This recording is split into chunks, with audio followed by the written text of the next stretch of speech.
Bueno, queridos hermanos, en este viernes quiero particularmente hablar de tres cosas.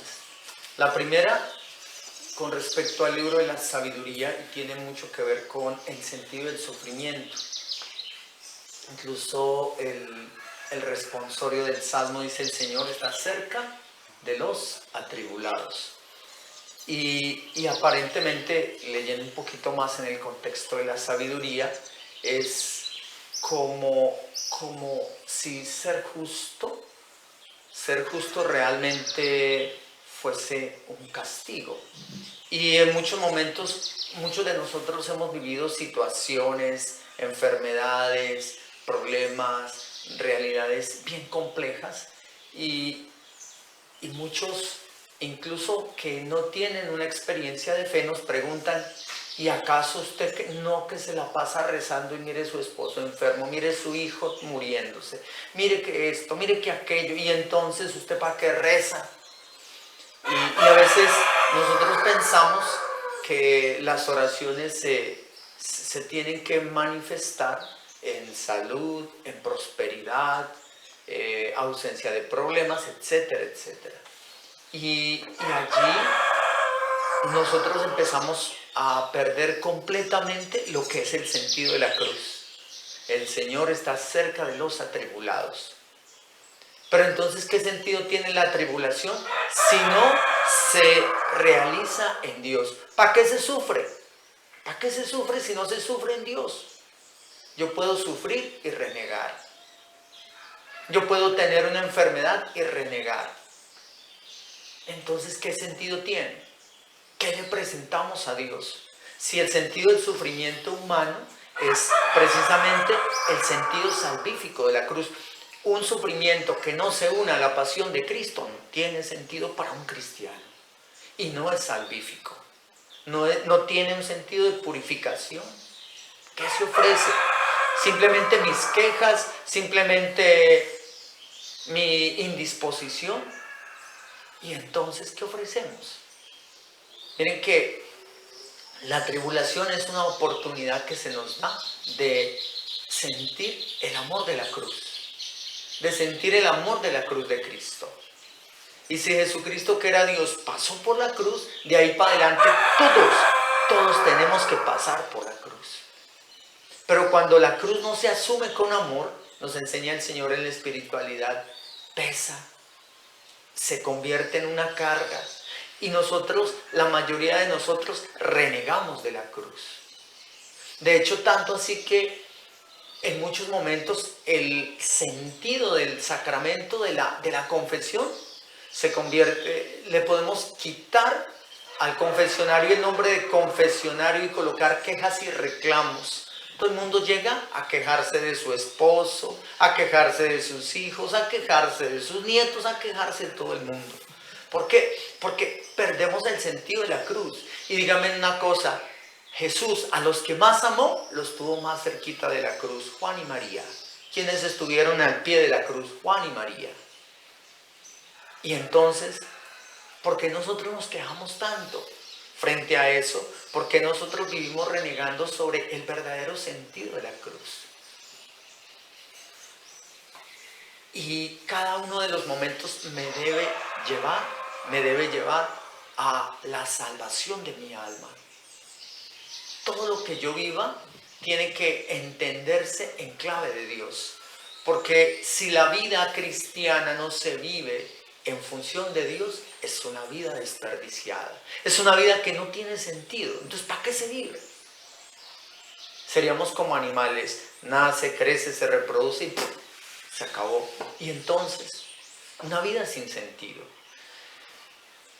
Cuando descubrimos que la providencia, yo cuando llegué a la comunidad, inicialmente yo pensaba que la providencia era comida, y de hecho muchos de los hermanos, ustedes no lo pueden ver, pero son gordos, y providencia comida, y entonces dice, uy, acá hay harta providencia.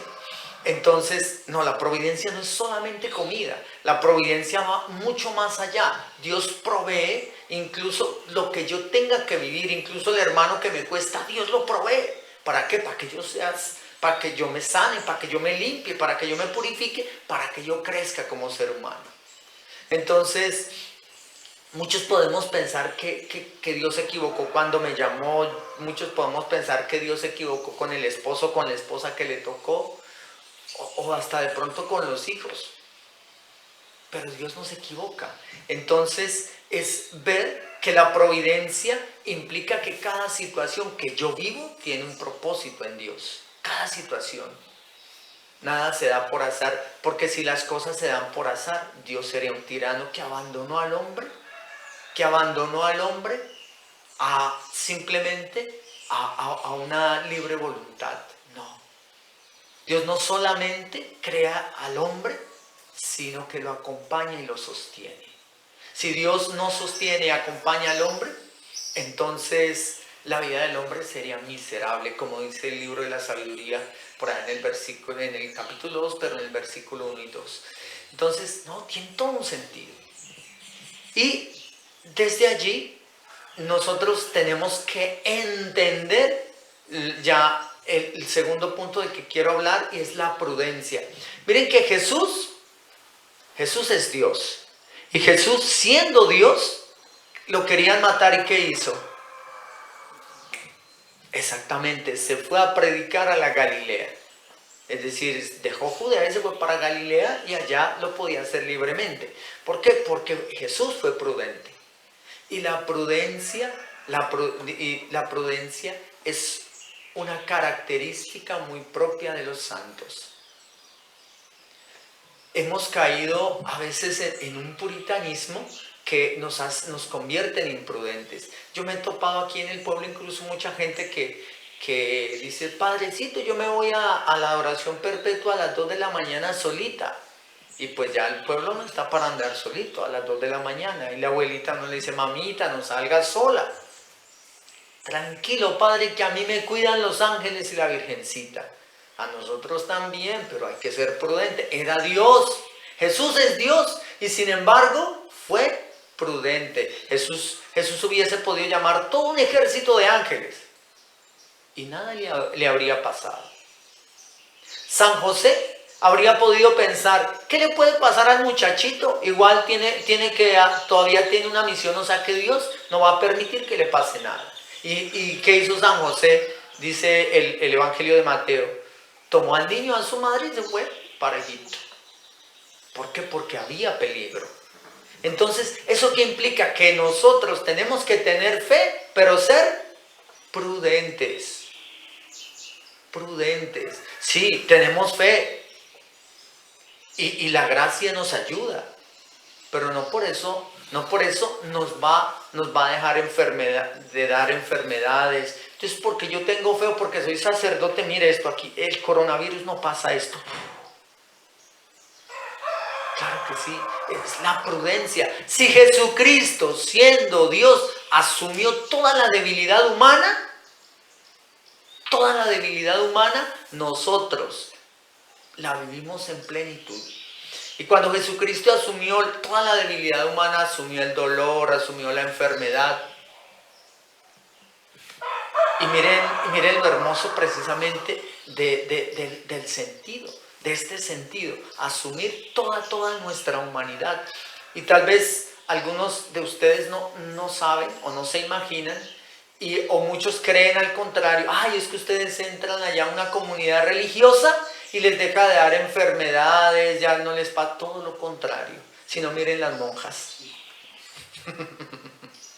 Claro, y uno dice: ay, ¿por qué las monjitas se enferman? No, pues claro, es todo un sentido de purificación. Mire, uno purifica por la familia, por los que ama, por la comunidad. Y claro, es todo un sentido, pero todo tiene un propósito. Les voy a contar una historia que le he contado 1517 veces. Y es: una vez llegó un joven, no digo el pueblo porque ya saben quién es, Sergio ya sabe quién es. Y entonces, no es Sergio, entonces es para despertarlo. Entonces, y después a Miguel: doña Ruth, Miguel se nos está durmiendo. Entonces, cuando llegó este muchacho grandote, así bien fortachón y muy capaz, con muchas habilidades. Usted lo ponía a cocinar y cocinaba estupendo. Sabía mecánica, sabía guadañar aquí en la finca, sabía de pollo, sabía de todo. de esos toderos que todos lo sabían. Y de hecho, pues, llevaba una vida bastante agitada. Cuando llegó aquí a la comunidad, empezó a hacer algo que los hermanos hacen habitualmente, jugar microfútbol. Y entonces le empezó a doler la rodilla. Y yo me acuerdo mucho en ese tiempo, él le dolía la rodilla y llegaba y se sentaba a la grada a ver jugar a los hermanos y no se aguantaban las ganas y bajaba y seguía jugando hasta que se le dañó la rótula y ya no pudo caminar más. Entonces cuando le dijeron no, hay que hacerle trasplante de rótula, era impresionante ver un tipo todo grandote, de pronto estaba ahí parado en la cocina y ¡pum! Se desplomaba porque se le iba la fuerza de su rodilla y ¡pum! Caía al piso como cualquier cosa. Y claro, y el peso pues obviamente se escuchaba por toda la casa. Es increíble, un día se me acercó llorando y me decía, yo no entiendo.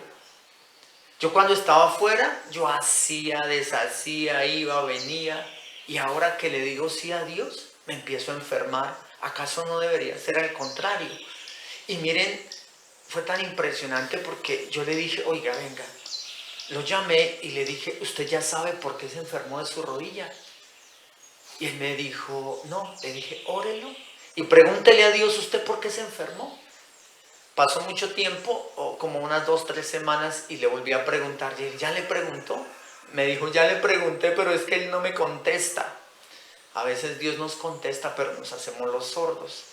Y fue tan impresionante ver en su vida cómo Dios lo fue llevando por un camino en donde él era autosuficiente, él no necesitaba de ninguno porque sabía cocinar, todo lo sabía hacer. Y verlo allá acostado en la cama, hermanito, ¿me hace un favor? ¿Me puede traer un vaso de agua? Y tenía que, empezó a depender de los hermanos. Él nunca había dependido de nadie. Y todo tiene un propósito. Y qué bonito que el Señor nos permite vivir este tipo de cosas. Y en este tipo de cosas nos permite sentir el verdadero sentido de la cruz. Y poderlo ofrecer.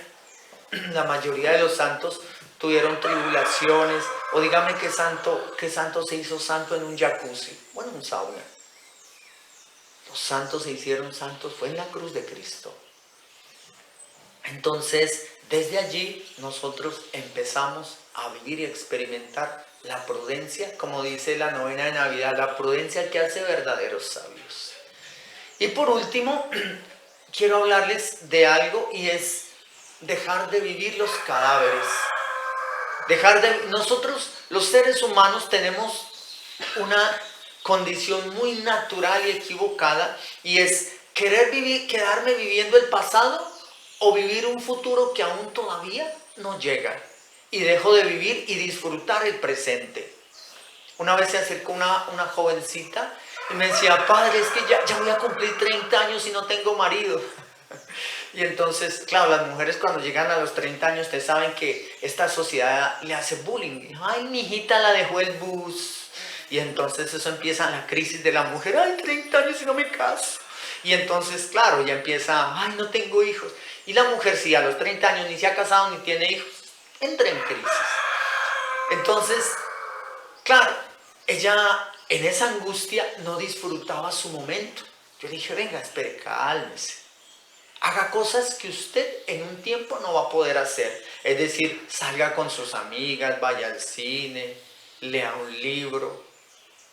Aproveche todo el tiempo que Dios le permite disponer en este momento y que más adelante, imagínese usted con un marido y 2 o 3 muchachitos, usted ya no va a poder salir ni con sus amigas, no va a poder ir al cine, no va a disfrutar de la... Imagínese usted leyendo un libro y el muchachito, ¡ah, mamá, tengo hambre! Pues claro, usted no puede.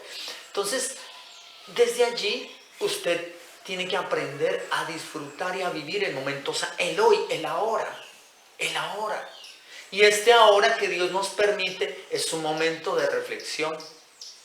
Son unas vacaciones forzadas en casa, para que conozca a su esposo, para que conozca a su esposa, para que conozca a sus hijos.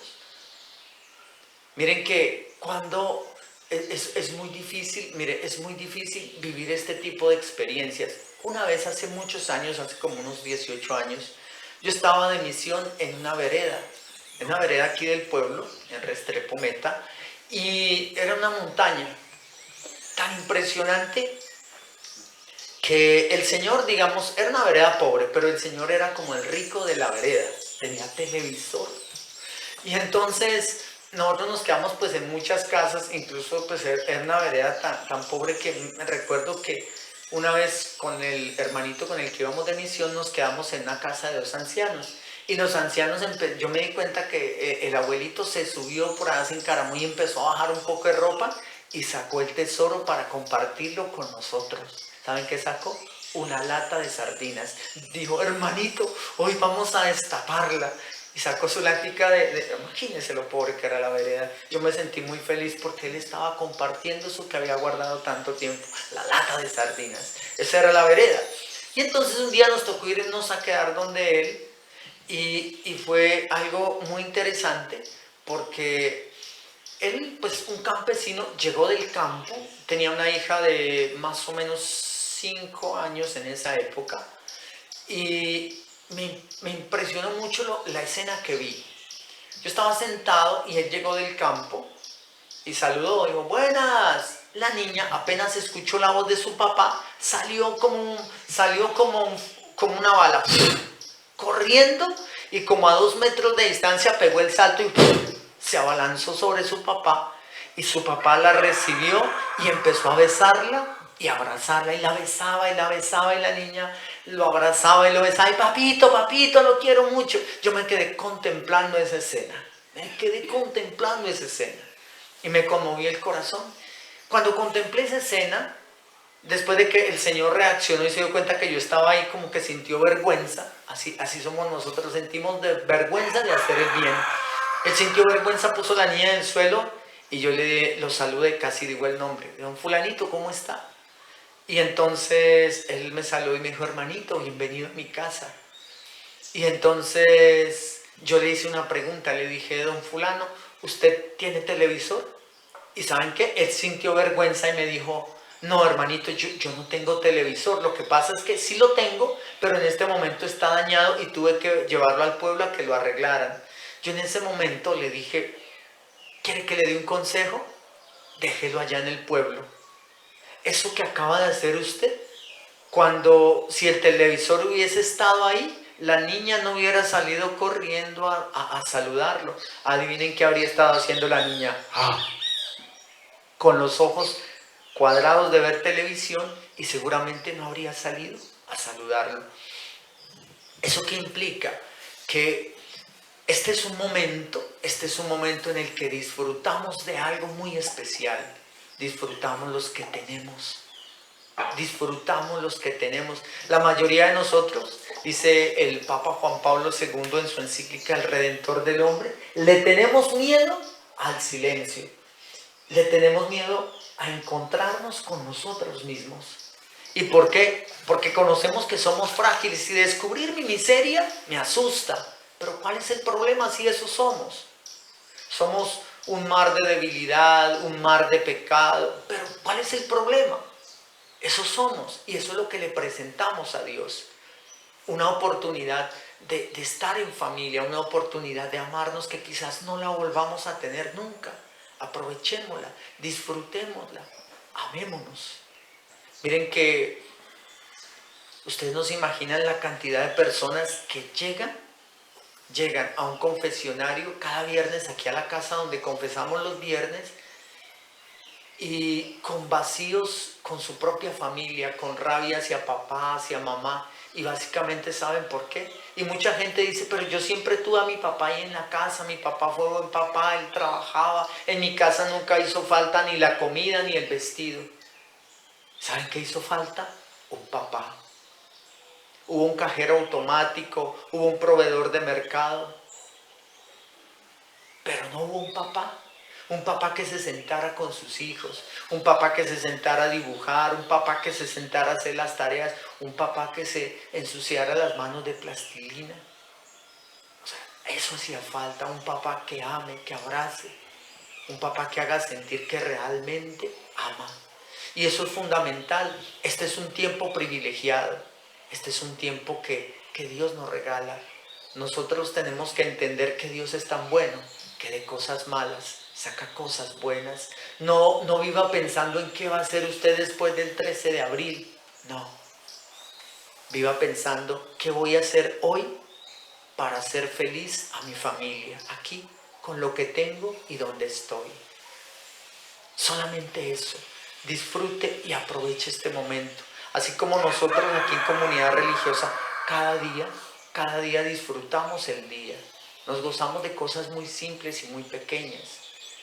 Y aprendemos, también para nosotros es una oportunidad de conocernos más, de revisarnos y especialmente de amarnos, porque Dios a nosotros nos pone a vivir como familia, siendo extraños. Ustedes vieron a los hermanos Vargas, los que hicieron las lecturas hoy.